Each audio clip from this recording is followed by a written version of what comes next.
Kannur മലപ്പട്ടത്ത് CPM youth Congress പ്രവർത്തകർ തമ്മിൽ സംഘർഷം. രാഹുൽ മാങ്കൂട്ടത്തിൽ നയിച്ച ജനാധിപത്യ അതിജീവന യാത്ര മലപ്പട്ടം ടൗണിൽ എത്തിയപ്പോഴാണ് CPM കോൺഗ്രസ് പ്രവർത്തകർ തമ്മിൽ സംഘർഷമുണ്ടായത്. കഴിഞ്ഞ ആഴ്ച കോൺഗ്രസിന്റെ ഗാന്ധി സ്തൂപം CPMുകാർ തകർത്തതിനെ തുടർന്നാണ് രാഹുൽ മാങ്കൂട്ടത്തിന്റെ നേതൃത്വത്തിൽ ഇന്ന് കാൽനട ജാഥയും സമ്മേളനവും നടത്തിയത്.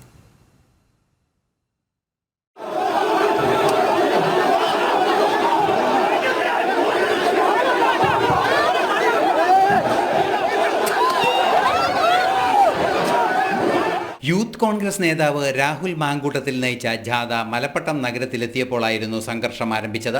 പ്രദേശത്ത് കൂടി നിന്ന് CPM പ്രവർത്തകർ ജാഥയിലേക്ക് കുപ്പികൾ വലിച്ചെറിഞ്ഞു.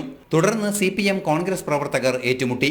CPM മലപ്പട്ടം ലോക്കൽ കമ്മിറ്റി ഓഫീസിന് മുന്നിലായിരുന്നു സംഘർഷം. ഇതിനിടെ നേതാക്കൾ പ്രവർത്തകരെ സമാധാനിപ്പിച്ചു. ഉദ്ഘാടന ചടങ്ങ് കഴിഞ്ഞ ഉടനെ വീണ്ടും സംഘർഷം ഉടലെടുത്തു. പ്രവർത്തകർ ചേരിതിരിഞ്ഞ് ഏറ്റുമുട്ടി.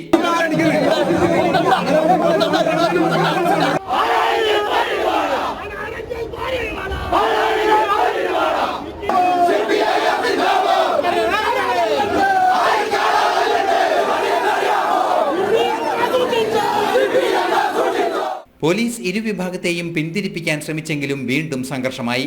ഏറെ നേരം അങ്ങോട്ടും ഇങ്ങോട്ടും വെല്ലുവിളിയും കയ്യാങ്കളിയുമായി നീങ്ങിയ പ്രവർത്തകരെ ഏറെ പണിപ്പെട്ടാണ് പോലീസ് പിരിച്ചുവിട്ടത്. ജനം, കണ്ണൂർ.